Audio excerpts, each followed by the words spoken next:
Hi, I'm John Freitag. I'm with All American Hospice. I'm here today with Linsey Cheshire and Erin Fox from the Pinnacle at Plymouth Meeting. And so, Erin, Linsey, I usually like to start off with how'd you get into long-term care? How'd you get into working with seniors?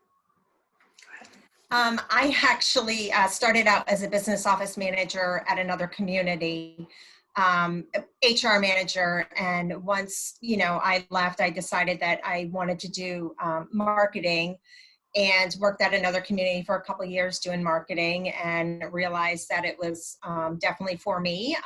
More time with the families, spending more time with the residents, and just feel that it's what I'm supposed to be doing. I honestly couldn't imagine doing anything else. So. And I got my start shortly after, actually in college. When I was in college, I worked in the dining room of a community as a waitress.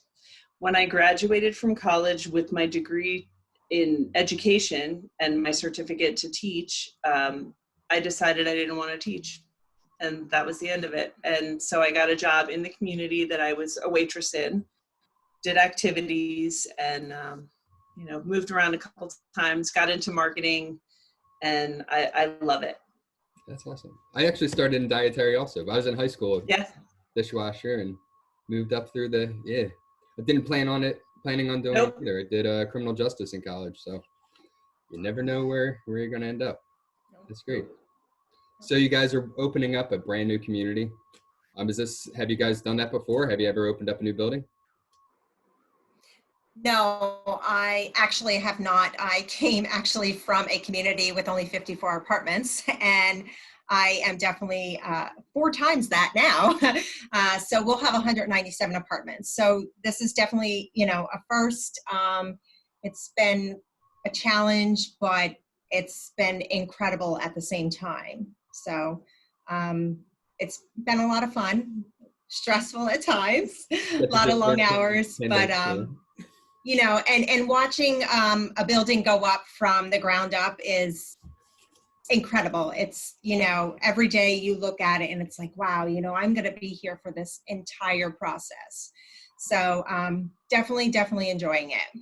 And you guys get to put together the team too, which is, I think, even, more important. Yes. To sort of handpick everyone and just cultivate that. Yep. And we're working on that now.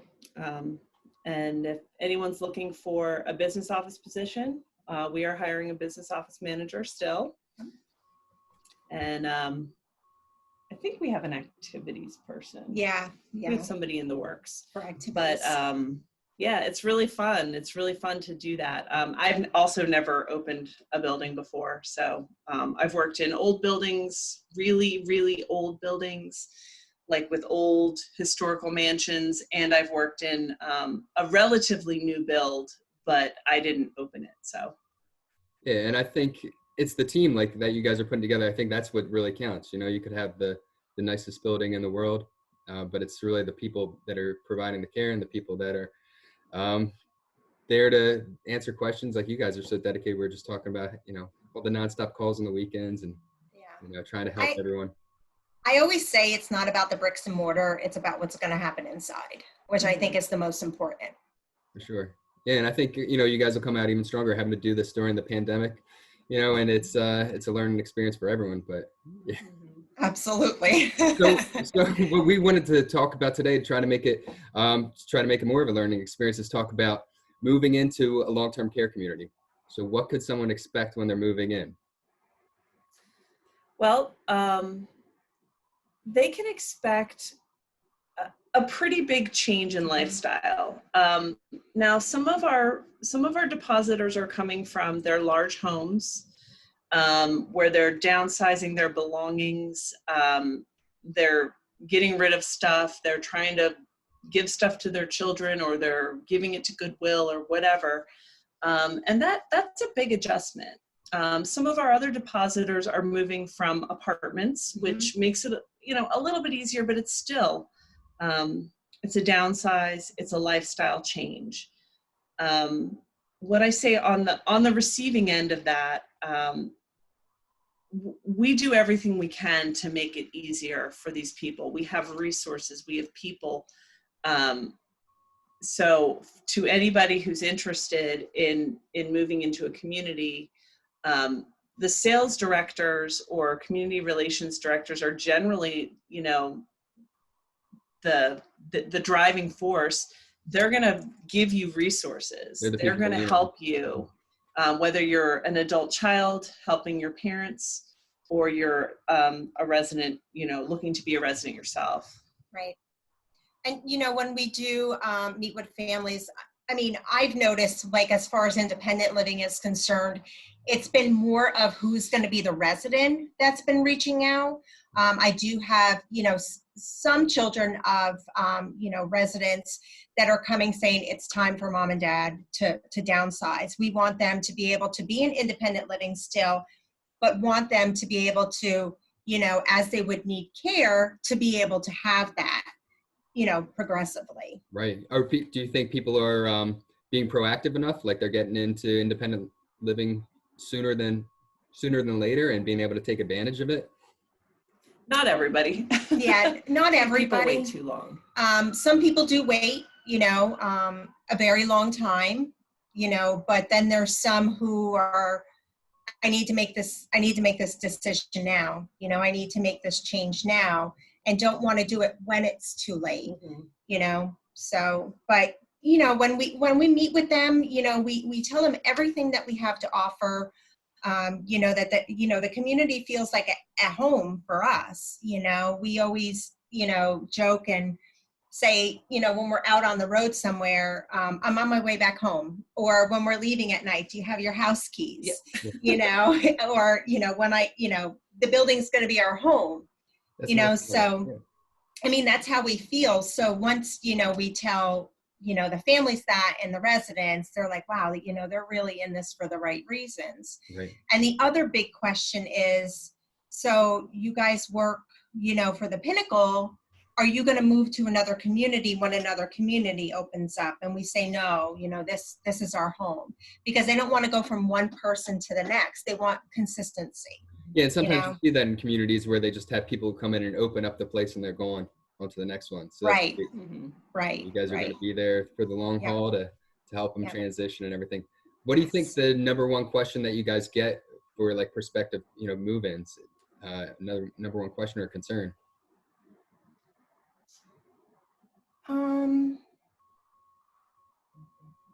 People always want to know about the price. Okay. Price is definitely. Price is number one. And that's, I mean, a valid concern. Yeah. It's not. You can afford it. It's not an inexpensive venture in this area. And our community is very, I think, reasonable compared to some of our competitors for a brand new build. But yeah, you go from paying where you didn't have a mortgage anymore, it's all paid off, and maybe you're paying your taxes and your bills, and then having to go to a rental where you're paying a monthly rent. The nice thing about our community is that it is all inclusive. Right. So you're getting all your utilities, you're getting meals, you're getting your housekeeping, you're getting basic cable, all included. Yeah, so you don't have those little bills that add up. You don't have to pay taxes. Yeah, you don't have to pay taxes, and when they increase, you have to continue to pay the taxes. Right. You know. Right. Yeah. So, but you know, I'm sorry. No, go ahead. The other nice thing is, you know, when people, you know, do call, it's, are you a buy-in? No, we are not a buy-in. You know, we are a community fee. You pay it one time. Explain to people who are listening who might not understand, what's a buy-in versus community fee? How do they differ? I'll actually let Linsey take that, because I have never personally worked for a buy-in. Okay. So, well, there's a couple different options for buy-ins. The buy-in is generally a large chunk of money where you buy into the community. Now, some of the buy-ins in our area are a true buy-in where your money is put toward your care for the rest of your life. So if you run out of money, you can't afford to pay your rent anymore, they will still continue to take care of you. Most of these are CCRCs, so they're continuing care retirement communities that will provide the care to the very end. Some of the other buy-ins, and read the fine print if you're shopping, you'll buy in to an independent living apartment. You own the apartment. You're still paying your dues each month. When you move out, whether you need to move to personal care, memory care, or skilled, then they sell the apartment and you get that money that you bought in back. Now, some of them do 80%, some of them do 100%. Again, read the fine print. So everybody has a different financial setup for that. Right, okay. Ours and some of the other competitors in our area were rental only, community fee one time, month-to-month rent. Right. And, you know, if they choose to move out for any reason, it's a 30-day written notice. Mm-hmm. So. Okay. How could someone prepare if they're, you know, moving into a community or they're thinking about moving into a community? What's the best way to prepare for it? I think the number one thing is pretty much, you know, like have your finances in order so you know what you can and cannot afford. Mm-hmm. Because, you know, we want you to come live with us, obviously, you know, or, you know, speak to somebody who can help you decide what you can and cannot afford a month, mm-hmm. you know. Well, and we work with some partners, elder mm-hmm. care attorneys and financial planners that we have as our resources that we can refer to people if they choose to look into that. Also having, you know, someone in your, whether it's a family member or a trusted friend who can be your power of attorney. Yeah. A lot of seniors these days don't have them. And it's something that's pretty important, especially when you start thinking about, you know, you don't want to think of it as end of life, but, you know, in case something happens, something could happen at any moment to any of us. Yeah. To have that person in place that you trust to make financial decisions, but also healthcare decisions as well. Right. Yeah, I mean, we see it way too often on my end, you know, in hospice, because I mean, no one's planning on getting terminally ill, and then all of a sudden something happens, and you don't have anyone there to make the decisions for you. And, right. Yeah, then people need to be able to step up, and if you didn't write down anything on paper of what your wishes are, then your family's guessing. Right. So, right. Yeah. And it's important, I think, it's important for everybody, but it's important after a certain age to review it annually. And I've heard people say, you know, do it at Thanksgiving. Right. You know, it's not necessarily the conversation you want to have, but that might be when you have your whole family there that you can say, okay, this is what it says. This is where the finances are. This is what I believe. This is what I want. And open up the conversation. Yeah, that's a good idea though, actually. Like you could incorporate into Thanksgiving, like, oh, I'm thankful to have you guys here and being supportive, and this is something that I wanted to go over with you. So that's an awesome segue for it.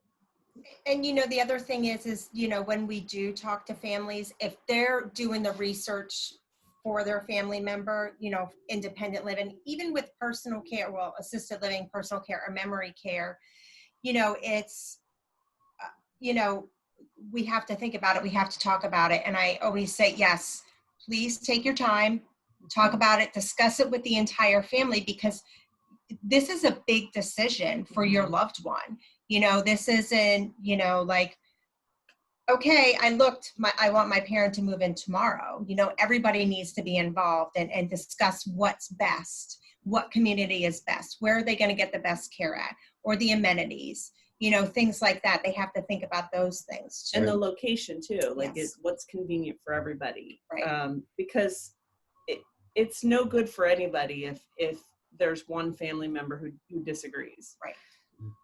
So it's important to have that open dialogue. And sometimes you won't always get that. And sometimes there's going to be someone who's not happy with the decision, but do your best to include everybody and keep that open.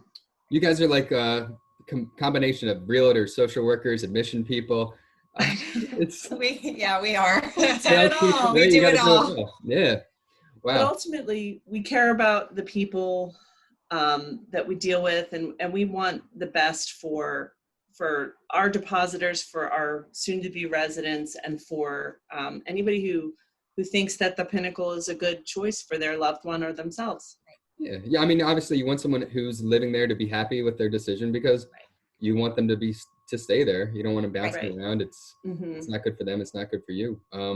So a lot of the communities, when you talk about them, you always talk about all the group activities and all the great things that people can do and all the friends you can make, which is awesome. And it's a huge selling point. But what about people who prefer to do stuff on their own? What can they do in a community? Well, our community has a lot of little nooks and crannies where there may be activities going on. We will have a movie theater. We will have an activities room. We will have a rooftop deck with space for activities out there. But there's also quiet places like a library, a conservatory, a stitch room, an arts and crafts room, so there's places to go where you can be alone, but still, watch the comings and goings of people and just have people around. And I think, as we age, it's important to have people around, and some of these people in their homes may or may not have neighbors that look in on them, or they may or may not have loved ones or children coming by. Especially during this COVID crisis, it's been really hard for some seniors in their homes who are very isolated. Even with our quarantine and shelter in place, if they're living in a community, they've got someone right there at all times. So. Yeah, and I mean, we've talked about it before at other conferences and stuff, depression in seniors, and I mean how prevalent it is. So that's a discussion in itself. But and being in a facility or a community and having support, I mean, it could definitely help decrease that. Just having that button to push in the morning, and if you don't push that button, somebody's going to at least call you. Yep. And if you don't answer, someone's knocking on the door. So it's really nice to have that. And it's nice for the loved ones to know that mom is getting checked on, or dad getting checked on at least once a day.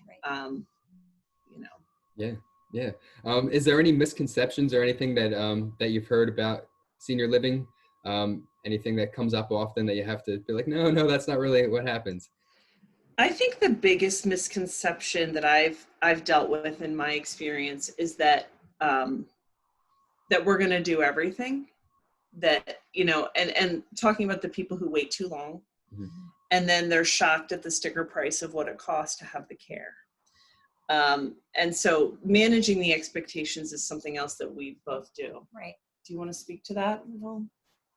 So, the thing is we can't, come out ourselves without a resident being assessed saying, well, this is how much care you're going to have, or how much care we're going, you'll have to pay for. Our nurse will have to assess and say, this is how much care your loved one's going to need, and then, whatever the care level is. But, the thing is they're going to get really great care. We have 24/7 care. So if they need help with anything, they press their call pendant, and it's not like we're going to say, well, that's not part of their care package. We're not going to do it. We would never do that to a resident. They're our number one priority. Their safety, health, and well-being is the most important thing to us. I know it will be to our care staff, our nurse, our whole team, everybody that works in that building. But it's also, just managing the communication between the power of attorney or the loved one who's expecting. And I think with independent living, and I've heard this a little bit as we've tried to get deposits for our community, that, oh, well, you're going to take care of all their meals. Well, no. In independent living, they're still going to have a kitchen. They're still going to be responsible for some meals because they're independent. If they need 3 meals a day, then we need to look at personal care. So it's managing the expectations on both ends. Yeah, and I think managing the expectations, is a major part in everything, because if it's not communicated, they're not going to know it, and you can't take it for granted that, people are going to come in and just be aware of what all what everything is. So. And, the other thing is, our whole team nurse will meet every morning. So we'll always have our eyes on a resident or a group of residents. I mean, we can't be in every, Linsey and I can't be in every single place of the building at the same time, but in our meeting we'll say, oh, Mr., say Jones, we noticed, he's having little balance issues or, things like that. So our nurse will be like, maybe I need to look into this. I need to, assess it myself, talk to the care staff, and then if he needs some type of extra care or even therapy, they'll communicate that with the family so that they're aware of everything that's going on. Yeah, no, that sounds great. And I mean, I think just the key takeaway is try to get into one of these communities early while you still can, while you still have support. Find a power of attorney, someone who can help you out if, something happens to you. So that's great. And the communities are incredible, and there's so many popping up, and your guys seem to, stand out and go above and beyond. So I can't wait to see when it opens up. John, thank you so much, John. Yeah, thanks. I really appreciate it. And one quick question. I know you guys are doing a lot of stuff different with COVID-19. How can someone check out the community?